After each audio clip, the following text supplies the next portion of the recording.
శ్రీ గురుభ్యో నమః.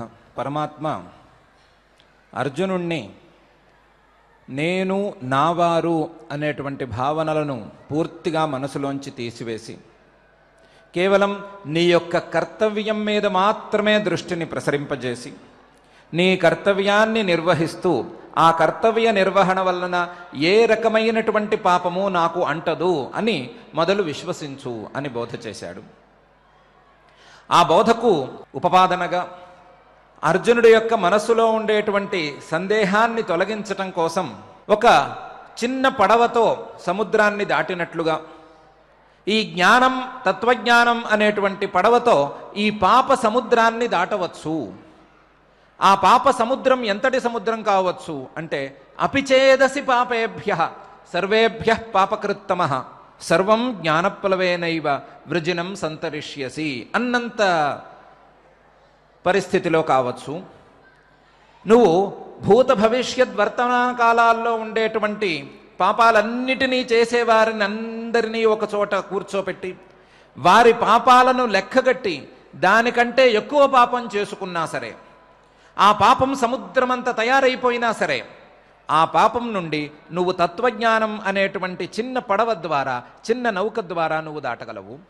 అటువంటి నౌకను దాటగలిగిన, సముద్రాన్నే దాటగలిగినంత తత్వజ్ఞానం అనే నౌక ఉండగా ఆ తత్వజ్ఞానంతో ఇంత చిన్న పాపాన్ని నీ మనసులో దోబూచులాడుతున్నటువంటి ఈ భీష్మాది సంహారం వలన వచ్చేటటువంటి పాపాన్ని దాటలేవా? పెద్ద పెద్ద సముద్రాలను ఈదిన గజ ఈతగాడు ఊళ్ళో ఉండేటువంటి చిన్న చెరువుని ఈదలేడా? పెద్ద పెద్ద దూరాలని లాంగ్ జంపులో దాటినవాడు చిన్న చిన్న దూరాలని దాటలేడా? కాబట్టి ఎంతటి పాపాన్నైనా పోగొట్టే శక్తి ఉన్న తత్వజ్ఞానాన్ని నేను ఉపదేశం చేస్తున్నాను. అటువంటి తత్వజ్ఞానాన్ని పొందినట్లయితే నీకు నువ్వు అనుకున్నటువంటి నీ మనసులో సందేహాస్పదంగా మిగిలినటువంటి ఈ చిన్న పాపం కూడా ఏం చెయ్యదు.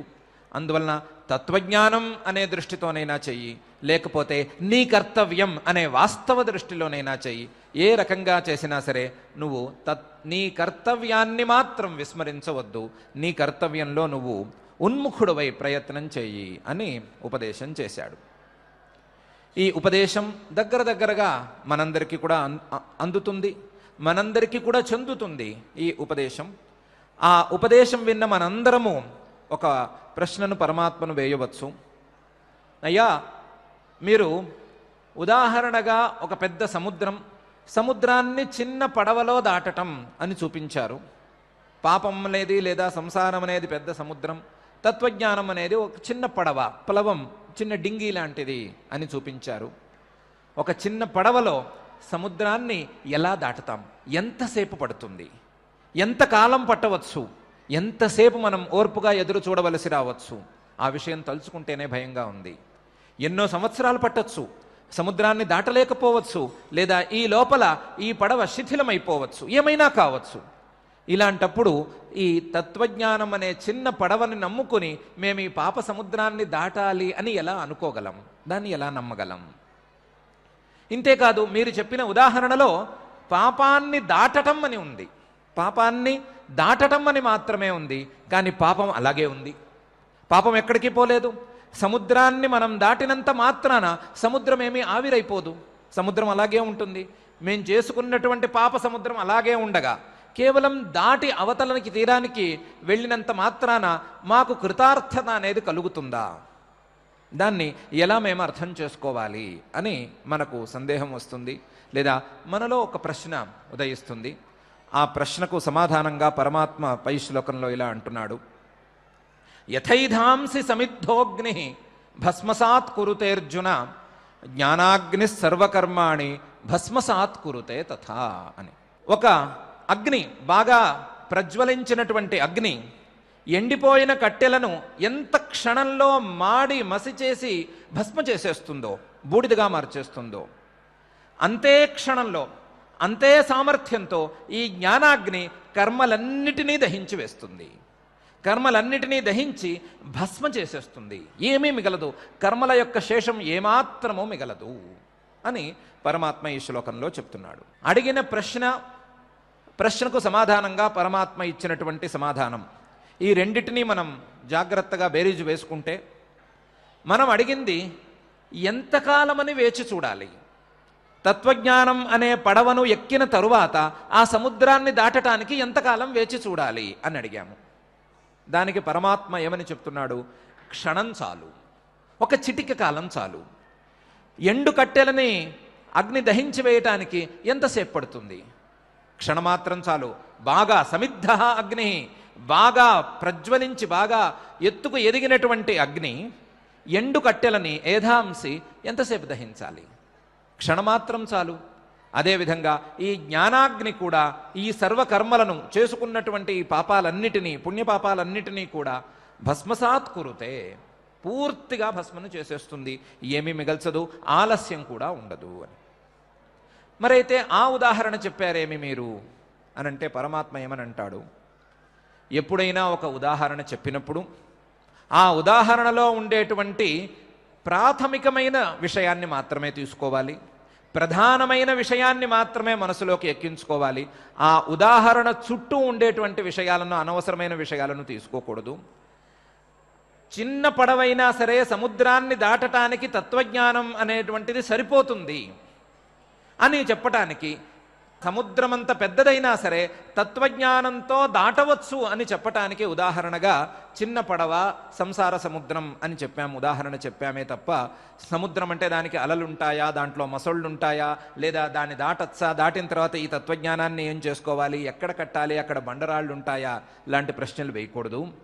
చెప్పిన విషయంలో ప్రధానమైన విషయాన్ని మాత్రమే గుర్తుంచుకోవాలి. ఇంతవరకే అక్కడ ప్రధానమైన విషయం. తత్వజ్ఞానం ద్వారా చేసుకున్నటువంటి కర్మలు సముద్రమంతా ఉన్నా సరే వాటిని దాటే అవకాశం ఉంది, వాటిని దాటి తీరతారు సాధకులు అనే మాత్రమే అర్థం చేసుకోవాలి. ఆ కర్మలు ఏమవుతాయి అనే ప్రశ్న గనక ఒకవేళ వాస్తవ ప్రశ్న అయితే ఆ కర్మలు పూర్తిగా తత్వజ్ఞానం అనే అగ్ని ద్వారా భస్మమైపోతాయి. ఆ భస్మం అయిపోయిన తర్వాత ఆ కర్మలు ఏ ఫలితాన్ని ఇవ్వవు, ఏ ఫలితాన్ని ఆ కర్మలు ఇవ్వవు అని పరమాత్మ స్పష్టంగా ఈ శ్లోకంలో అభిప్రాయపడుతున్నాడు. యథా ఏధాంసి సమిద్ధ అగ్ని భస్మసాత్ కురుతే అర్జున.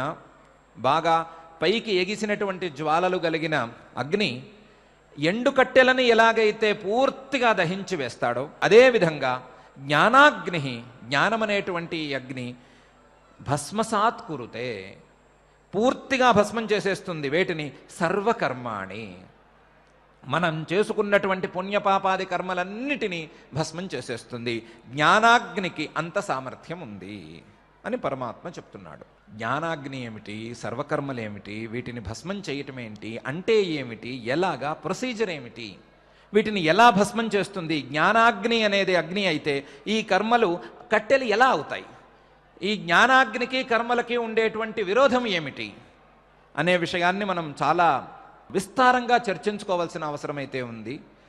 సులభంగా చెప్పుకోవాలి అని అంటే, జ్ఞానం అనేది అగ్ని అయితే, జ్ఞానం అనేదాన్ని ఒకదాన్ని తీసుకుంటే ఈ జ్ఞానానికి దేనికి విరోధం ఉంది? జ్ఞానానికి కర్మలకు విరోధం లేదు. అగ్ని దేన్ని దహిస్తుంది? కట్టెలను దహిస్తుంది, లేదా కట్టెలను కాల్చి పూర్తిగా బూడిద చేస్తుంది. అగ్నిలో రాళ్ళు వేస్తే రాళ్ళు మాడి మసవుతాయా, లేకపోతే బూడిదవుతాయా అంటే బూడిద కావు. ఎందుకు? అగ్నికి రాళ్లకు, పూర్తిగా మన కంటికి కనిపించేటువంటి అగ్నికి రాళ్లకు విరోధం లేదు. అట్లాగే ఈ కర్మలకు జ్ఞానానికి ఏ రకమైన విరోధం ఉంది అనంటే, ఎప్పుడైనా సరే జ్ఞానం అనేదానికి కేవలం అజ్ఞానంతో మాత్రమే విరోధం. జ్ఞానానికి అజ్ఞానానికి విరోధం. ఈ జ్ఞానం వలన అజ్ఞానం నశిస్తుంది, అజ్ఞానం నశించటం వలన అజ్ఞానం వలన పుట్టేటువంటి కోరికలు నశిస్తాయి, కోరికలు నశించటం వలన కొత్తగా కోరికలతో చేసేటువంటి కర్మలేవి ప్రారంభించడు. ఇది కాక అజ్ఞానంతో చేసినటువంటి కర్మలన్నీ కూడా పూర్తిగా జ్ఞానాగ్నితో భస్మం అయిపోతాయి.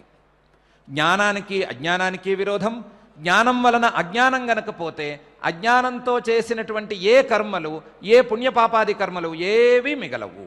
ఏవీ మిగలకుండా కేవలం తత్వజ్ఞానం మాత్రమే మిగిలి ఉంటుంది. ఆ తత్వజ్ఞానం వలన శాశ్వతమైనటువంటి ఆనందం కలుగుతుంది అని ఈ విచారం యొక్క సంగ్రహ ఫలితం.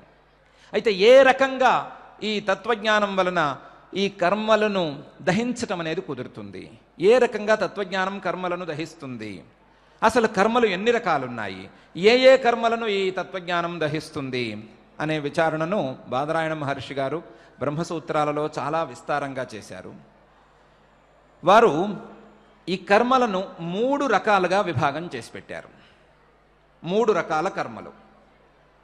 ఒకటి, మనం ఈ జన్మను ప్రారంభించుకోవటానికి తీసుకున్నటువంటి కర్మలు. ఈ జన్మ ప్రారంభం కావటానికి కొన్ని కర్మలు ఉపయోగపడతాయి. వాటిని ప్రారబ్ధ కర్మలు అని అంటారు. ప్రారబ్ధ ఫల కర్మలు అనాలి, ప్రారబ్ధ కర్మలు అన్నా కూడా ప్రస్తుతానికి పర్వాలేదు. ఈ ప్రారబ్ధ కర్మలు అనేది ఒక విభాగం. ప్రారబ్ధ కర్మలు కాక ఇతర జన్మలలో చేసినటువంటి మిగతా కర్మలన్నీ ఒక విభాగం. ఇతర జన్మలలో చేసినటువంటి మిగతా కర్మలతో పాటు ఈ జన్మలో జ్ఞానోత్పత్తికి ముందు చేసేటువంటి కర్మలన్నీ ఒక విభాగం. జ్ఞానోత్పత్తికి ముందు చేసేటువంటి కర్మలన్నీ ఒక విభాగం, జ్ఞానోత్పత్తి తరువాత చేసేటువంటి కర్మలన్నీ ఒక విభాగం. అంటే ప్రారబ్ధ కర్మలు కొన్ని, ఈ జన్మలో జ్ఞానం పుట్టడానికి ముందు చేసేటువంటి కర్మలు కొన్ని, ఈ జన్మలో జ్ఞానం పుట్టిన తరువాత చేసేటువంటి కర్మలు కొన్ని. జ్ఞానం పుట్టడానికి ముందు చేసేటువంటి కర్మలలో ఇతర జన్మలలో చేసినటువంటి మహా కర్మల సమూహం అంతా చేర్చేసుకోవాలి. మొత్తం 3 రకాల కర్మలు. వాటికి సంగ్రహంగా పేరు పెట్టుకుంటే ప్రారబ్ధ కర్మలు, సంచిత కర్మలు, మిగతా కర్మలు. ప్రారబ్ధ కర్మలు, సంచితమైనటువంటి కర్మలు, మిగిలిన కర్మలు అని కర్మలు 3 రకాలు. ఈ కర్మలను మళ్ళీ మనం 2 విధాలుగా మార్చుకోవాలి. ఒక్కొక్క దాన్ని 2 విధాలుగా మార్చుకోవాలి. ఒకటి పుణ్యం, మరొకటి పాపం. ఈ శరీరం ప్రారంభం కావటానికి కావలసినటువంటి పుణ్యం, పాపం. ఈ శరీరం ప్రారంభం కావటానికి ముందు జన్మలలో చేసుకున్నటువంటి పుణ్యం, పాపం. ఈ శరీరం ప్రారంభమైన తరువాత జ్ఞానం పుట్టడానికి ముందు చేసుకున్నటువంటి పుణ్యం, పాపం. పుట్టిన తరువాత చేసుకున్నటువంటి పుణ్యం, పాపం. ఇలా ఇన్ని రకాల కర్మలు. 3 రకాలు, మళ్ళీ వాటిలో 2 రకాలు. వీటన్నిటికీ తత్వజ్ఞానం ఎలా దాహకం అవుతుంది, ఇవన్నీ కూడా తత్వజ్ఞానంతో ఎలా పోతాయి అనేది ఒక పెద్ద విచారణీయమైనటువంటి అంశం. వీటిని బాదరాయణ మహర్షి గారు ఉపనిషత్తులన్నిటినీ దృష్టిలో ఉంచుకుని విచారం చేసుకుని ఈ రకంగా నిర్ణయం చేసి పెట్టారు. తదధిగమే ఉత్తర పూర్వాఘయో అశ్లేష వినాశౌ తద్వ్యపదేశాత్. మొదలు ఏం చేద్దాము అన్నారంటే వారు, పరమాత్మను తెలుసుకున్న తరువాత పరమాత్మ జ్ఞానానికి ముందు ఈ శరీరంలో చేసుకున్నటువంటి పాపాలు, పరమాత్మ జ్ఞానానికి ముందు జన్మలలో చేసుకున్నటువంటి పాపాలు, వీటిని తీసుకుందాం. అలాగే పరమాత్మ జ్ఞానం తరువాత చేసేటువంటి పాపాలన్నిటినీ కూడా తీసుకుందాం. తీసుకుని ఇవి ఎలా పోతాయి అని ఆలోచిద్దాం. ఆలోచిస్తే వారు ఉపనిషద్వాక్యాలను తీసుకుని ఏమని నిర్ణయం చేశారంటే, పరమాత్మ జ్ఞానం పుట్టిన తరువాత చేసేటువంటి కర్మలు కర్మలు కావు, అవి కర్మలు కానే కావు. ఎందుకంటే యథా పుష్కర పలాశే ఆపో నశ్లిష్యంతే ఏవం విధి పాపం కర్మ నశ్లిష్యతే అని ఉపనిషద్వాక్యం ఉంది. తామరాకు మీద నీటి బొట్టు ఉంటుంది, కానీ నీటి బొట్టుకి తామరాకుకి సంబంధం ఉండదు. అలాగే తత్వజ్ఞానం కలిగినటువంటి తత్వజ్ఞాని చేసేటువంటి కర్మకు ఆ తత్వజ్ఞానికి ఏ విధమైన సంబంధం ఉండదు. కానీ చూడటానికి తత్వజ్ఞాని చేసినట్లుగా కనిపిస్తూ ఉంటుంది. తత్వజ్ఞాని చేసినట్లుగా కనిపిస్తుంది, కానీ తత్వజ్ఞానికి ఆ కర్మకు ఏ విధమైనటువంటి సంబంధము ఉండదు. దాన్ని పరమాత్మే ఇంతకుముందు ఒకసారి చెప్పాడు. నమాం కర్మాణి లింపంతి నమే కర్మఫలే స్పృహ ఇది యస్తు విజానాతి కర్మభిర్న సబధ్యతే అని చెప్పాడు. నాకు ఏ విధమైన కర్మలతోనూ సంబంధం లేదు, నాకు ఏ విధమైన కర్మఫలం మీద ఆశ లేదు అని ఎవరైతే తెలుసుకుంటారో, అటు పరమాత్మకు అలాగే తనకు తానుకు ఎవరైతే తెలుసుకుంటారో వారికి కర్మబంధాలు లేవు, కర్మతో సంబంధం లేదు అని పరమాత్మ కూడా చెప్పాడు.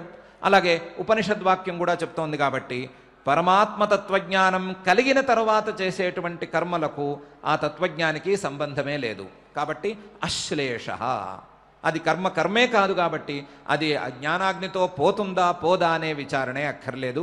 దాని 3వ విభాగంలో ఒక విభాగాన్ని తీసేశాం. ఇంకా తత్వజ్ఞానం కలగటానికి ముందు చేసేటువంటి పాపం. ఈ తత్వజ్ఞానం కలగటానికి ముందు చేసేటువంటి పాపానికి మాత్రం ఈ తత్వజ్ఞానం దాహకమైపోతుంది. తత్వజ్ఞానాగ్ని, ఈ జ్ఞానాగ్ని దీన్ని దహిస్తుంది. దాన్నే అశ్లేష వినాశవు. వినాశ నశించిపోతుంది. నశించిపోతుంది అంటే దానికి ఒక ఉపనిషద్వాక్యం ఏమని చెప్తోంది? తద్యథా ఇషీకాతూలం అగ్నౌ ప్రోతం ప్రదూయేత ఏవం వా ఏవం విధి సర్వం పాపం ప్రదూయతే. ఒక ఇషీకాతూలం అంటే గడ్డి పూల రెమ్మలు, వాటన్నిటినీ ఎండబెట్టి వాటిని గనక అగ్నిలో వేస్తే కాలి బూడిదవడానికి ఎంతసేపు పడుతుంది? గడ్డి పూలు అందరికీ కాస్త ఏమన్నా అభిప్రాయంలో ఉండి ఉండొచ్చు. లేదా గడ్డి పరకలే తీసుకుందాం. ఆ గడ్డి పరకలు బాగా ఎండిపోయిన తర్వాత వాటిని తీసుకెళ్ళి బాగా మండుతున్న అగ్నిలో వేస్తే అవి కాలి బూడిదవటానికి ఎంతసేపు పడుతుంది? అంతసేపు ఈ జ్ఞానాగ్ని వలన చేసుకున్నటువంటి, జ్ఞానం కలిగేంత వరకు చేసుకున్నటువంటి పాపాలు కాలి బూడిదవటానికి సమయం పడుతుంది. అంత సమయం పడుతుంది. జ్ఞానం తరువాత ఈ జ్ఞానోత్పత్తికి ముందు చేసుకున్నటువంటి పాపాలు ఏవీ మిగలవు. మరైతే పాపాల సంగతి సరే, పుణ్యాల సంగతి ఏం చేసుకుందాం అంటే దానికి బాదరాయణ మహర్షి గారే ఏమని చెప్పారు? ఇతరస్యాప్యేవం అసంశ్లేష పాతేతు అని. పాపం గురించి మాత్రమే కాకుండా పుణ్యం గురించి చర్చించుకున్న దాని పరిస్థితి కూడా ఇలాగే ఉంది. ఇతరస్యాపి, పాపం లాగానే పుణ్యం యొక్క పరిస్థితి కూడా ఇదే. ఏంటి? అసంశ్లేష. జ్ఞానోత్పత్తి తరువాత చేసుకున్నటువంటి పుణ్యకర్మలకు ఆ తత్వజ్ఞానికి సంబంధం లేదు. జ్ఞానోత్పత్తికి ముందు చేసేటువంటి పుణ్యకర్మలకు ఆత్మజ్ఞానికి సంబంధం ఉండదు. ఆ ఆత్మజ్ఞానంతో ఆ పుణ్యకర్మలన్నీ కాలి బూడిదైపోతాయి, పూర్తిగా భస్మమైపోతాయి. దానికి కూడా ఒక ఉపనిషద్వాక్యం ఉంది. ఉభే ఉ ఏషః ఏతే తరతి. పుణ్యపాపాలను రెండిటినీ కూడా ఈ తత్వజ్ఞాని దాటతాడు. తత్వజ్ఞాని ఈ పుణ్యపాపాలను రెండిటినీ దాటి వాటికి అతీతుడై సంచరిస్తాడు. అతను చేసుకున్నటువంటి పుణ్యపాపాలు రెండు కూడా అతని తత్వజ్ఞానంలో కరిగి లయమైపోతాయి, లేదా ఆ జ్ఞానాగ్నిలో మాడి భస్మమైపోతాయి అని ఉపనిషద్వాక్యం ఉంది. కాబట్టి తత్వజ్ఞానం కలగటానికి ముందు చేసేటువంటి కర్మలు కావచ్చు, తత్వజ్ఞానం కలిగిన తర్వాత చేసేటువంటి కర్మలు కావచ్చు, వాటితో తత్వజ్ఞానికి సంబంధం లేకపోవటం కానీ, లేదా తత్వజ్ఞానంతో ఆ కర్మలన్నీ భస్మమైపోవటం కానీ జరుగుతుంది అని బాదరాయణ మహర్షి గారు చెప్తున్నారు. అయితే ఇప్పుడు మిగిలింది ఈ జన్మను ప్రారంభం చేసినటువంటి కర్మలు, ప్రారబ్ధ కర్మలు అని అనుకున్నాము. ఈ ప్రారబ్ధ కర్మలు ఉంటాయా, పోతాయా? ప్రారబ్ధ కర్మలు తత్వజ్ఞానం వలన గనక పోయినట్లయితే, ప్రారబ్ధ కర్మలు గనక తత్వజ్ఞానం వలన పోతే ఏమవుతుంది అంటే ఈ జన్మను మొదలుపెట్టినటువంటి కర్మలే ఈ శరీరాన్ని నిలబెడుతూ ఉంటాయి. ఈ జన్మను ప్రారంభం చేసినటువంటి కర్మలు, లేదా ఏ కర్మలతోనైతే ఈ జన్మ అనేది కలిగిందో, మనకి కావచ్చు తత్వజ్ఞానికి కావచ్చు, ఆ కర్మలు ఈ జన్మ పూర్తి అయ్యేంత వరకు, ఈ శరీరం పూర్తిగా పడిపోయేంత వరకు ఉంటేనే ఈ శరీరం నిలబడుతుంది. ఆ కర్మలు గనక పోతే, ఆ కర్మలు గనక లేకపోతే శరీరానికి కావలసిన కారణం ఉండదు. ఈ శరీరం ఈరోజు నడవాలి, రేపు పరిగెత్తాలి, ఎల్లుండి పడుకోవాలి అనే క్రియలు వరుసగా జరగాలి అంటే, అది నియతమైన క్రమంలో జరగాలి అని అంటే దానికి కారణమైనటువంటి కర్మలు నియత క్రమంలో ఉండాలి. ఆ కర్మలు గనక లేకపోయినట్లయితే, ఆ కర్మలు తత్వజ్ఞానం వలన దహించిపోయినట్లయితే, తత్వజ్ఞానం ద్వారా మాడి మసైపోయినట్లయితే ఈ శరీరం నిలబడటానికి అవకాశం లేదు. ఈ శరీరం గనక నిలబడకపోతే, తత్వజ్ఞాని యొక్క శరీరం నిలబడకపోతే తత్వజ్ఞాని ఇతరులకు ఉపదేశం చేసేది ఎట్లా? తత్వజ్ఞాని గనక ఉపదేశం చేయకపోయినట్లయితే, పరమాత్మ చెప్పినటువంటి ఉపదేక్ష్యంతి తే జ్ఞానం జ్ఞానినస్తత్వదర్శినః అనే వాక్యాన్ని మనం ఎట్లా అర్థం చేసుకోవటం? ఉపదేక్ష్యంతి తే జ్ఞానం జ్ఞానినస్తత్వదర్శినః అనే వాక్యంలో పరమాత్మ తత్వజ్ఞానం పొందినటువంటి మహానుభావులు మీకు ఉపదేశం చేస్తారు అని అన్నాడు. తత్వజ్ఞానం పొందిన వెంటనే ఆ తత్వజ్ఞాని యొక్క కర్మలన్నీ బూడిదైపోయినాయి. తత్వజ్ఞాని యొక్క కర్మలు ఏమీ లేవు. కర్మలు లేవు కాబట్టి శరీరం నిలవదు. శరీరం పోయిన వెంటనే అతను విదేహ కైవల్యాన్ని పొందుతాడు. ఇంకా తత్వజ్ఞాని అనే మాట లేదు. తత్వజ్ఞాని లేడు. పూర్తిగా పరమాత్మలో లీనమైపోయినటువంటి వాడే ఉన్నాడు. పరమాత్మలో లీనమైపోయిన వాడే ఉంటే తత్వజ్ఞాని యొక్క శరీరమే లేకపోతే అతను ఉపదేశం చేసేది ఎట్లా? ఉపదేశం చేయకపోతే పరమాత్మ వాక్యాన్ని మనం అర్థం చేసుకోవటం ఎట్లా? అందువలన తత్వజ్ఞాని యొక్క శరీరం ఉన్నది ఉన్నట్టుగా పడిపోతుంది అని ఎవ్వరూ చెప్పడానికి వీలు లేదు, చెప్పడానికి వీలే లేదు. అందువలన దానికి ఆయన ఏం కనిపెట్టారంటే, ఇట్లా కాదు, అసలు ఇలాంటి సందేహం రావటానికి ఆస్కారం లేదు. ఎందుకంటే తస్య తావదేవ చిరం యావత్ న విమోక్ష్యే అథ సంపత్స్యే అని ఛాందోగ్యోపనిషద్ వాక్యం చెప్తోంది. తత్వజ్ఞానం కలిగింది, కలిగిన వెంటనే శరీరం పడిపోతుంది అనేమీ లేదు. తస్య తావదేవ చిరం, ఆ తత్వజ్ఞానికి కొంతకాలం ప్రతీక్షించవలసినటువంటి అపేక్ష ఉంది. కొంతకాలం ఆ తత్వజ్ఞాని కూడా ఆగాల్సిందే.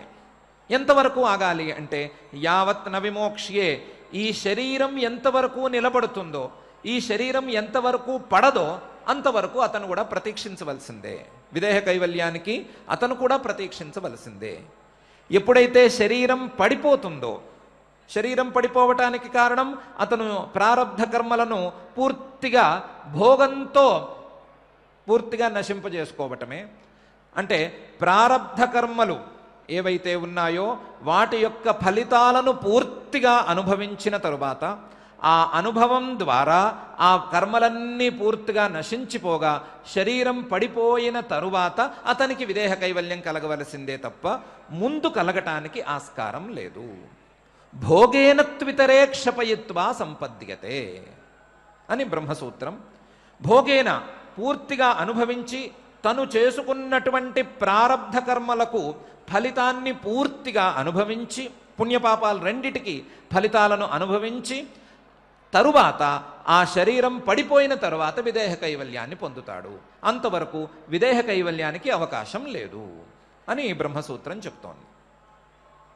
అయితే ఎంతకాలం ఉంటుంది ఈ ప్రారబ్ధ కర్మం యొక్క నిడివి? ఎంత ఉంటుంది? ఎంతవరకు దీని పరిధి ఉంటుంది అని అంటే, సాధారణ సాధకులకు కానీ సాధారణ సిద్ధులకు కానీ దాని నిడివి అతి తక్కువగా ఉండొచ్చు, లేదా మనంత ఆయుస్సు నిడివి ఉండొచ్చు. కానీ మహాసిద్ధులకి యమధర్మరాజు కావచ్చు, ఇంద్రుడు కావచ్చు, ప్రజాపతి గారు కావచ్చు, హిరణ్య గర్భుడు కావచ్చు, ఇట్లాంటి వారి యొక్క నిడివి మాత్రం చాలా పెద్దదిగా ఉంటుంది. వారు అనేక సంవత్సరాల పాటు తత్వజ్ఞానం పొందినా సరే ఆ యమధర్మరాజ శరీరంలో కానీ, ఆ ఇంద్ర శరీరంలో కానీ, లేదా హిరణ్య గర్భ శరీరంలో కానీ ఉండి వారి కర్మలు పూర్తిగా అయిపోయేంత వరకు వాటిని అనుభవిస్తూ, ఆ కర్మలన్నీ పోయిన తరువాత, ప్రారబ్ధ కర్మలన్నీ భోగంతో పూర్తయిన తరువాత విదేహ కైవల్యాన్ని పొందవలసిందే. ఇంతేకాదు కొన్ని సందర్భాలలో 2-3 జన్మలు కూడా ఎత్తవలసి ఉంటుంది.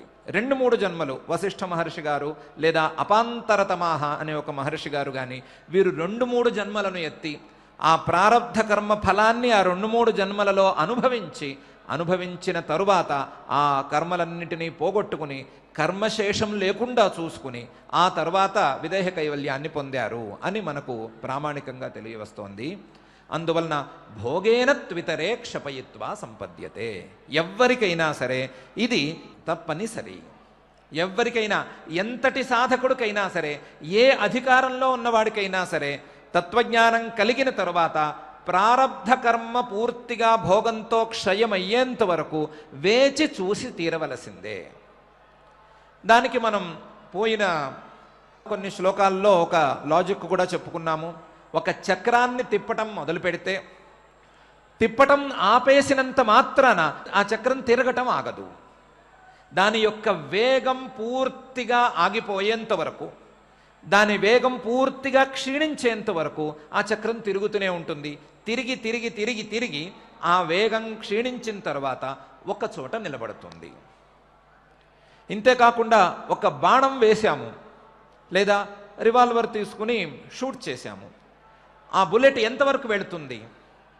కేవలం మనం వేసినటువంటి లక్ష్యం, ఏ లక్ష్యాన్ని తాకాలని ఈ బాణం వేశామో ఆ బాణం ఆ లక్ష్యాన్ని తాకిన వెంటనే ఆగిపోతుందా, లేదా తన వేగాన్ని అనుసరించి తన వేగానికి తగ్గట్టుగా లక్ష్యాన్ని కూడా దాటి ముందుకు వెళుతుందా అనంటే సందేహమే అక్కర్లేదు ఎవరికి. ఏ బాణమైనా సరే, ఏ బుల్లెట్ అయినా సరే తన వేగాన్ని అనుసరించి లేదా తన వేగానికి తగ్గట్టుగా లక్ష్యాన్ని తగిలినా తగలకపోయినా ఎంత దూరం తను వెళ్ళాలో అంత దూరం వెళ్ళే ఆగుతుంది. అట్లాగే ప్రారబ్ధ కర్మ కూడా ఒకసారి వదిలిపెట్టిన బాణం లాంటిది, ఒకసారి రివాల్వర్లోంచి బయటకు వచ్చినటువంటి బుల్లెట్ లాంటిది. అది తన వేగాన్ని పూర్తిగా కోల్పోకుండా వేరే ఏ కారణం చేతను ఆగదు. ఆ వేగాన్ని కోల్పోవటం అనంటే తన యొక్క ఫలితాన్ని పూర్తిగా ఇవ్వటం. తన యొక్క ఫలితాన్ని పూర్తిగా ఇచ్చిన తరువాత మాత్రమే ఈ ప్రారబ్ధ కర్మ యొక్క వేగం ఆగుతుంది. అంతవరకు వేగం ఆగదు. వేగం ఆగకపోవటం వలన ఈ శరీరం కూడా ఆగదు. శరీరం కూడా నిలబడే ఉంటుంది. నిలబడి ఉండటం వలన తత్వజ్ఞానం పొందినవాడు ఆ తత్వజ్ఞానాన్ని ఇతరులకు ఉపదేశం చేసేటువంటి అవకాశం ఏర్పడుతుంది. ఆ అవకాశాన్ని దృష్టిలో ఉంచుకునే పరమాత్మ ఉపదేక్ష్యంతి తే జ్ఞానం జ్ఞానినస్తత్వదర్శినః అని ఇంతకుముందు ఒకసారి అన్నాడు. అయితే ఇంత తత్వజ్ఞానం కలిగిన తరువాత కూడా ఇన్ని రోజుల పాటు చేసుకున్నటువంటి కర్మలకు ఫలితాన్ని అనుభవించవలసిందేనా?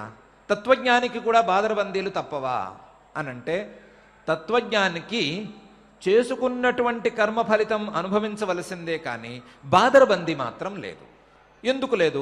తత్వజ్ఞానం వలనే నమాం కర్మాణి లింపంతి నమే కర్మఫలే స్పృహ అని అనుకున్నాడు కాబట్టి అతనికి ఏ రకమైన సుఖం వచ్చినా, ఏ రకమైనటువంటి దుఃఖం వచ్చినా, ఏ రకంగా ఉన్నా, చలిగా ఉన్నా, వెచ్చగా ఉన్నా, ఏ రకంగా ఉన్నా సరే సహించేటువంటి శక్తి వస్తుంది. ఆ సహించే శక్తినే పరమాత్మ స్థిత ప్రజ్ఞ లక్షణాల్లో కొన్ని చెప్పాడు. అంతకుముందు మనం ఒక సందర్భంలో అజగర వ్రతంలో ఉండేటువంటి అజగర యోగి యొక్క కథను కూడా తెలుసుకున్నాం. ఆ కథలో కూడా ఆయన ఏ రకమైనటువంటి సుఖ దుఃఖాలకు, వేడికి, చలికి, ఆకలికి, మరొకదానికి, నిద్రకు, దేనికి లోను కాకుండా, ఏ రకమైన బాధలను పడకుండా, ఏ రకమైన ప్రాపంచిక విషయాలతో సంతోషం కూడా పడకుండా చక్కగా తన యొక్క తత్వజ్ఞానాన్ని అర్హులకు ఉపదేశిస్తూ కాలం గడిపాడు అని కూడా మనం తెలుసుకున్నాం. కాబట్టి అటువంటి స్థితిని తెచ్చేది తత్వజ్ఞానం. తత్వజ్ఞానం వలన ఏ రకమైనటువంటి హాని జరగదు. తత్వజ్ఞానం వలన కేవలం ఇతర కర్మల యొక్క దాహం, ఇతర కర్మలు వాటి ఫలితాల్ని ఇవ్వలేని పరిస్థితి, ఇతర కర్మలేవి మిగలని పరిస్థితి వస్తుంది అని ఈ శ్లోకంలో బాదరాయణ మహర్షి గారు చెప్పేటువంటి బ్రహ్మసూత్రాలలో, ఆ బ్రహ్మసూత్రాలకు మూలమైనటువంటి ఉపనిషద్ వాక్యాలలో సుదృఢంగా ఉంది. అందువల్లనే ఒక ఉపనిషత్తులో క్షీయంతే చాస్య కర్మాణి తస్మిన్ దృష్టే పరావరే అని స్పష్టంగా చెప్పబడింది. ఏ రకమైన కర్మ మిగలకుండా, ఏ రకమైన కర్మ కూడా తన ఫలితాన్ని ఇవ్వలేని స్థితిలో మొత్తం ఉన్న కర్మలన్నీ క్షయాన్ని పొందుతాయి. ఎప్పుడైతే పరావరే అందరికంటే సర్వోత్తముడైనటువంటి ఆ పరమాత్మను చూస్తామో అప్పుడు ఈ రకమైన పరిస్థితి కలుగుతుంది అని కూడా ఉపనిషద్వాక్యం మనకు బోధిస్తోంది. ఈ బోధననే పరమాత్మ స్పష్టంగా ఇక్కడ ఉంచాడు. అయితే ఇంత జ్ఞానం, అది అగ్నిలాంటి జ్ఞానం, ఆ జ్ఞానం కలగటం వలన మనకు ఇంత ఫలం అనే గనక మనకు తెలిసినట్లయితే మన మనసులో మెదిలేటువంటి మొదటి ప్రశ్న ఏంటి అంటే, ఎప్పుడు ఈ జ్ఞానం కలుగుతుంది? ఎప్పుడు ఈ జ్ఞానం కలిగి ఇలాంటి కర్మలు లేని పరిస్థితి కలుగుతుంది అని మొదటి సందేహం కలుగుతుంది. ఆ ప్రశ్నకు సమాధానంగా పరమాత్మ ఈ శ్లోకంలో ఇలా అంటున్నాడు, నహి జ్ఞానేన సదృశం పవిత్రమిహ విద్యతే తత్ స్వయం యోగ సంసిద్ధ కాలేనాత్మని విందతి అని. ఈ జ్ఞానం అనేది చాలా పవిత్రమైనది. జ్ఞానంతో పవిత్రమైనటువంటిది ఈ లోకంలో మరొకటి లేనే లేదు. నహి జ్ఞానేన సదృశం పవిత్రమిహ విద్యతే. ఈ లోకంలో జ్ఞానంతో సమానమైనటువంటి పవిత్రమైన వస్తువు మరొకటి లేదు. జ్ఞానం పొందేంత వరకు ఎంతటి వాడైనా ఎంతో కొంత అపవిత్రుడే, ఎంతో కొంత అపవిత్రుడే. పుణ్యం చేసుకున్నవాడైనా సరే ఎంతో కొంత అపవిత్రుడే. ఎందుకు? పుణ్యం చేసుకున్నా సరే ఆ పుణ్యం వలన ఒక జన్మ రావలసిందే. ఆ జన్మలో మరొక పుణ్యమో, మరొక పాపమో, కష్టమో, నిష్ఠూరమో ఏదో ఒకటి కలగవలసిందే. కాబట్టి పుణ్యం పూర్తిగా చేసుకున్నాను అని ఎవరైనా అనుకున్నా, నేను పుణ్యాత్ముణ్ణి అని ఎవరైనా భావించినా సరే వాడు కూడా ఎంతో కొంత అపవిత్రుడు లెక్కే, జ్ఞానం అనేటువంటి పవిత్రత లేకపోవటం వలన. కానీ జ్ఞానంతో సమానమైనటువంటి పవిత్రత ఎక్కడా లేదు. నహి జ్ఞానేన సదృశం పవిత్రమిహ విద్యతే.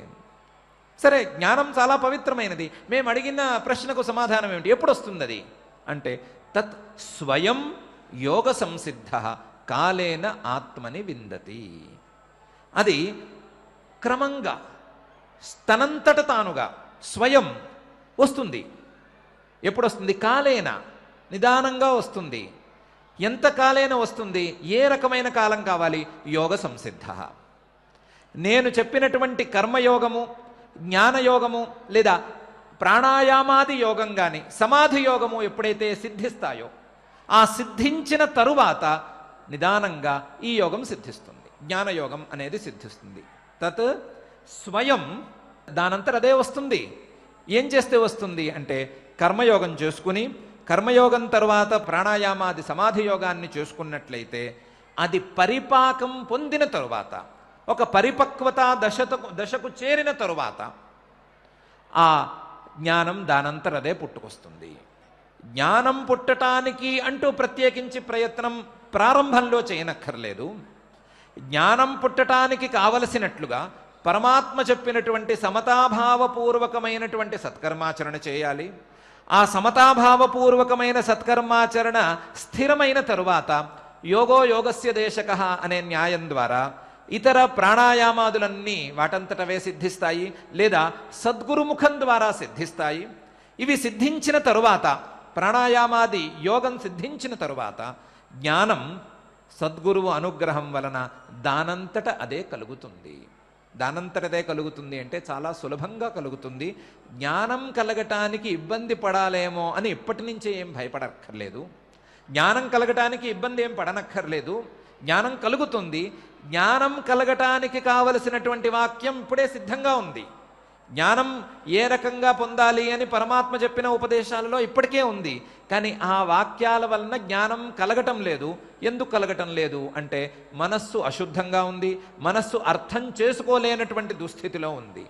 మనస్సు అర్థం చేసుకోలేని దుస్థితి నుండి బయటపడాలి అంటే ఏం చేయాలి? మనస్సును శుభ్రం చేయాలి. మనస్సును శుభ్రం చేయాలంటే ఏం చేయాలి? పరమాత్మ చెప్పినటువంటి సత్కర్మాచరణ చేయాలి.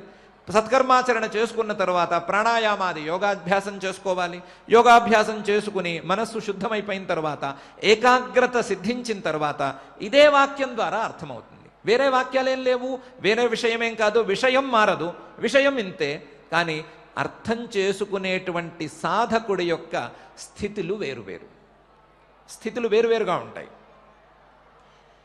ఈ సాధకుడి యొక్క స్థితులను బట్టి కాలం మారిపోతూ ఉంటుంది. కాలం మారిపోయి ఒకడికి తొందరగా వచ్చినట్టు ఉంటుంది, ఒకడికి ఆలస్యంగా వచ్చినట్టు ఉంటుంది, ఒకడికి ఎంత చేసినా రానట్లుంటుంది, ఒకడికి ఏమీ చేయకపోయినా కూడా అందినట్లుంటుంది. అది కాలమహిమ కాదు, అతను చేసుకున్నటువంటి యోగ సిద్ధి మహిమ. అతను సాధించుకున్నటువంటి యోగం సిద్ధించిందా లేదా అనే అంశం మీద ఆధారపడి ఉన్న స్థితి ఇది. అంతే తప్ప కాలం ద్వారా వచ్చేది కాదు. ఇన్ని రోజులలోనో, ఇన్ని సంవత్సరాలలోనో, ఇన్ని జన్మలలోనో కలిగేటువంటి సిద్ధి కాదు ఇది. అందువలన నహి జ్ఞానేన సదృశం పవిత్రమిహ విద్యతే. తత్స్వయం యోగ సంసిద్ధ కాలేన ఆత్మని విందతి. యోగ సంసిద్ధిని చూసుకోవాలి. యోగ సంసిద్ధి వచ్చినట్లయితే తప్పకుండా ఈ జ్ఞానం దానంతటదే సిద్ధిస్తుంది అని పరమాత్మ చెప్తున్నాడు. అయితే మనం గట్టివాళ్ళం కదా, మనం ఒక మాట అడగచ్చు, యోగ సంసిద్ధి ఎప్పుడు వస్తుంది? యోగం ఎప్పుడు సిద్ధిస్తుంది? యోగం సిద్ధించడానికి కావాల్సిన కాలం ఏమిటి? అది చెబితే జ్ఞానం సంగతి మేమే చూసుకుంటాం అని మనం అడగచ్చు. దానికి ఒక చిన్న ఉదాహరణ చెప్తారు. ఒక అడవిలో ఒక వ్యక్తి కూర్చుని పూజా సామగ్రిని పెట్టుకుని అమ్మవారిని ప్రత్యక్షం చేసుకోవటానికి ఒక ఉన్నతమైన విధానంతో పూజ చేసుకోవడానికి కూర్చునున్నాడు. అడవి చాలా కష్టపడి పూజా సామగ్రి తెచ్చుకున్నాడు. ఆ పూజ చేస్తే అమ్మవారు ప్రత్యక్షం కావలసిందే. ఆ పూజను చేసిన వాడికి అమ్మవారు ప్రత్యక్షం కాకపోవటం లేనే లేదు. అంతటి మహోన్నతమైనటువంటి పూజ. లేదా ఇంకా సులభంగా చెప్పుకుందాం, అక్కడ పూలున్నాయి, ఆ పూలు అమ్మవారి విగ్రహం మీద ఒక్కసారి వేసేస్తే అమ్మవారు ప్రత్యక్షమై తీరుతుంది. ఇట్లాంటి స్థితిలో అతను పూజారంభం కోసం మంచి ఘడియలు రావాలి అని కూర్చున్నాడు. మంచి సమయం రావాలి, ఆ సమయం రావటం కోసం ప్రతీక్షిస్తూ కూర్చున్నాడు. కూర్చుంటే ఈ లోపల అడవి కదా, ఓ పులి వచ్చింది. ఆ పులి రావటం ఈ వ్యక్తి మీదకు దూకి ఈ వ్యక్తిని తినేసింది. అమ్మవారి పులా మరొక పులా అని అడగద్దు మనం. పులి వచ్చింది, ఈ పూజ చేయవలసినటువంటి వ్యక్తిని తినేసింది. కాకపోతే దైవాత్తు అప్పుడే అడవిలో మరొక వ్యక్తి సంచరిస్తున్నాడు, అటు ఇటు తిరుగుతున్నవాడు ఇక్కడేదో ఒక వ్యక్తి మీద పులి పడుతోంది అని చూశాడు. చూసి భయపడి చెట్టెక్కి జరుగుతున్నదంతా చూస్తున్నాడు. పులి రావటం, ఆ వ్యక్తిని తినేసేయటం, ఆ వ్యక్తి మరణించటం అన్నిటినీ చూశాడు. పులి కూడా పాపం కడుపు నిండా తిని బ్రేవ్ మంత్రించి నీళ్లు తాగటానికి అని నది దగ్గరికి వెళ్ళింది. ఈ లోపల ధైర్యంగా ఇతను చెట్టు దిగాడు. దిగి ఎలాగూ ఇక్కడ అమ్మవారి విగ్రహం ఉంది, ఇతను తెచ్చిపెట్టుకున్న పూలు ఉన్నాయి, ఈ పూలను అమ్మవారి మీద వేస్తే మనకు పుణ్యం దక్కుతుంది అని అనుకున్నాడు. ఈ లోపల మరణించిన వ్యక్తి ఎదురు చూస్తున్నటువంటి ఘడియలు వచ్చినాయి. రాగా ఇతను ఆ ఘడియలలో ఈ పూలు తీసి అమ్మవారి మీద వేశాడు, లేదా అమ్మవారికి పూలు సమర్పించాడు. అమ్మవారు ప్రత్యక్షమైపోయింది. మరణించిన వ్యక్తి అనుకున్నది నిజమే. ఆ ఘడియలలో అమ్మవారి మీద గనక ఆ పూలు వేసినట్లయితే, ఆ స్థానంలో వేసినట్లయితే అమ్మవారు ప్రత్యక్షమై తీరుతుంది. ప్రత్యక్షమైంది. ప్రత్యక్షమైతే ఇతను అడిగాడు, రెండో వ్యక్తి చెట్టు మీద నుంచి దిగి పూలు మాత్రమే వేసిన వ్యక్తి అడిగాడు, అమ్మా నువ్వు నాకు ప్రత్యక్షం అవ్వటం చాలా సంతోషంగా ఉంది, చాలా సంతోషం. కానీ ఒక సందేహం నన్ను బాధిస్తోంది. ఏమని బాధిస్తోంది? ఇంత కష్టపడి ఇంత నిర్జన ప్రదేశంలో ఈ పూజా సామాగ్రినంతా తీసుకొచ్చి ఒక చోట పెట్టుకుని ఘడియల కోసం ఎదురు చూస్తున్న వ్యక్తికి నువ్వు ప్రత్యక్షం కాలేదు. అతను అసలు పూజ వేసే అవకాశమే దక్కలేదు. కానీ ఏమీ శ్రమ చేయకుండా, ఏమాత్రం కష్టపడకుండా ఇటు అటు దారికి తిరుగుతున్నటువంటి నేను ఈ సంఘటనను చూసి ఈ పూలు నా కోసమే ఉన్నాయి అన్నట్టు తీసి నీ మీద వేయటం, ఎంత భక్తిగా వేశానో నాకే తెలియదు. వేయటం ఏమిటి, నువ్వు ప్రత్యక్షం ఏమిటి, ప్రత్యక్షం అవ్వటం ఏంటి, జరిగిపోయినాయి. మరి రెండిటికీ తేడా లేదా? అతను అంత కష్టపడ్డాడు, కష్టానికి ఫలితం ఏది? నేనేమీ కష్టపడలేదు, నాకు మాత్రం ఫలితం వచ్చేసింది కదా. ఇలా చేస్తే, ఈ రకంగా గనక మీరు ఉంటే మానవులకు కర్మ సిద్ధాంతం మీద నమ్మకం ఎలా కలుగుతుంది అని అమ్మవారిని అతను ప్రార్థించాడు. నాకు చెప్పవు అని. అమ్మవారంది, ఎవడు చెప్పాడు నీకు? ఎవరు చెప్పారు నీకు? నువ్వు ఏ రకమైనటువంటి సాధన చేయలేదు అని నీకు చెప్పిన వారెవరు? ఈ జన్మలో నువ్వు సాధన చేయలేదు, ఎందుకంటే ఈ జన్మలో ఎటువడు తిరుగుతున్నావు. కానీ గత జన్మలలో నువ్వు సాధన చేశావా లేదా? ఆ సాధన చేసుకున్నందుకు ఫలితంగా నీకు ఈరోజు అన్నీ సిద్ధంగా దొరికినాయా అనే విషయాన్ని తేల్చడానికి నువ్వా నేనా? నువ్వు చెప్పాలా, నేను చెప్పాలా ఈ విషయాన్ని? నువ్వు అనేక జన్మలలో అనేక సాధనలను చేసుకున్నావు. చేసుకున్న చిన్న చిన్న తప్పిదాల వలన ఆయా జన్మలలో సిద్ధి లభించలేదు. ఆ సాధనలు మాత్రం ఎక్కడికి పోనివ్వలేదు. సాధనలన్నీ అలాగే ఉన్నాయి. ఆ సాధనలన్నీ ఈరోజు సరి అయిన సమయంలో నీకు ఫలించినాయి. నీకన్నీ ఎదురుకుండా సిద్ధంగా ఉన్నాయి. నువ్వు చిట్ట చివరి పని చేయంగానే నీకు ఫలించినాయి. ఇప్పుడు మరణించిన వ్యక్తికి ఇంకా ఫలించటానికి సమయం ఉంది. అతను పై జన్మలోనో ఆ పై జన్మలోనో ఎప్పటికి సిద్ధిని పొందాలి అనే విషయం నీకు సంబంధించిన విషయం కాదు. నీకు సంబంధించిన విషయం ఏంటంటే, నువ్వు అనేక జన్మలలో అనేక సాధనలను చేసుకున్నావు, దానికి ఫలితంగానే ఈరోజు ఇది అనుభవిస్తున్నావు. ఇంతే విషయం. నీకు అకస్మాత్తుగా ఏ రకమైన పరిశ్రమ చేయకుండా నేను ఫలితాన్ని ఇవ్వటం లేదు. నువ్వు చేసుకున్నటువంటి శ్రమలకు మాత్రమే నేను ఫలితాన్ని ఇస్తున్నాను. నేను అవన్నీ తెలుసుకుని ఇస్తున్నాను, నువ్వు మాత్రం తెలియకుండా అన్నీ అడుగుతున్నావు. తాన్యహం వేద సర్వాణి నత్వం వేత్త పరంతప అని అమ్మవారు సమాధానం ఇచ్చింది. అందువలన కాలం ఎంత, యోగ సిద్ధికి కాలం ఎంత, తత్వజ్ఞానం ఎంతసేపట్లో వస్తుంది, తత్వజ్ఞానం కలిగిన తర్వాత పరిస్థితి ఏమిటి అని ఇలాంటి చర్చలేవి ఎక్కువ పెట్టుకోకుండా, తత్వజ్ఞానం కోసం మనం వేసేటువంటి మొదటి అడుగు నిష్కామ కర్మాచరణ. రాగద్వేషాలు లేకుండా సమతాభావపూర్వకంగా మనకు విహితమైనటువంటి సత్కర్మలను చేయటం అనేటువంటి మొదటి అడుగును వేయటం మీద కనుక మనం దృష్టిని ఉంచినట్లయితే, ఆ మొదటి అడుగు వేసిన తరువాత పై అడుగులు ఎలా వేయించాలి, పై అడుగులు వేయటానికి ఎవరెవరు ఏ విధంగా సహాయపడాలి, ఏ విధంగా వస్తు సామగ్రి అందాలి, ఏ విధంగా సహకారం అందాలి అనే విషయాన్ని మనం చేసుకున్నటువంటి సాధన చూసుకుంటుంది. ఆ సాధనకు ఫలితాన్ని ఇచ్చేటువంటి పరమేశ్వరుడు చూసుకుంటాడు. ఈ దృష్టితో ప్రతి ఒక్కళ్ళు సాధన చేయాలి అనే ఉద్దేశ్యంతో పరమాత్మ తత్ స్వయం యోగ సంసిద్ధ కాలేనాత్మని విందతి అని ఇక్కడ ప్రస్తావన చేస్తున్నాడు. నహి జ్ఞానేన సదృశం పవిత్రమిహ విద్యతే తత్ స్వయం యోగ సంసిద్ధ కాలేన ఆత్మని విందతి అని చెప్తున్నాడు. పరమాత్మ చెప్తున్నటువంటి ఈ విషయాన్ని శ్రద్ధగా మనం ఆలకిద్దాం. పరమాత్మ చెప్తున్నట్టుగా తత్వజ్ఞానం సర్వోత్తమమైనటువంటి ఫలితాన్ని ఇస్తుంది అని విశ్వసిద్దాం. ఆ సర్వోత్తమమైనటువంటి ఫలితం మనం చేసుకున్నటువంటి కృతాకృతాలన్నీ దహించుకుపోవటం అనే మాటను కూడా నమ్ముదాం. ఆ తత్వజ్ఞానం కలగటానికి సమాధి యోగం కారణం అనేదాన్ని కూడా విశ్వసిద్దాం. ఆ సమాధి యోగానికి ముందు కర్మయోగం ఉన్నది అనే మాటను కూడా నమ్ముదాం. ఆ కర్మయోగంలో మొదటి మెట్టు నిష్కామంగా కర్మాచరణ చేయటం అనేదాన్ని కూడా మనం ఇప్పుడు విశ్వసిద్దాం. ఆ విశ్వాసంతో ఆ కర్మయోగంలో ప్రాథమికమైనటువంటి అడుగును మనతో వేయించమని ఆ అఖిలాండ కోటి బ్రహ్మాండ నాయకుణ్ణి శ్రీ దేవదేవుణ్ణి ప్రార్థిద్దాం.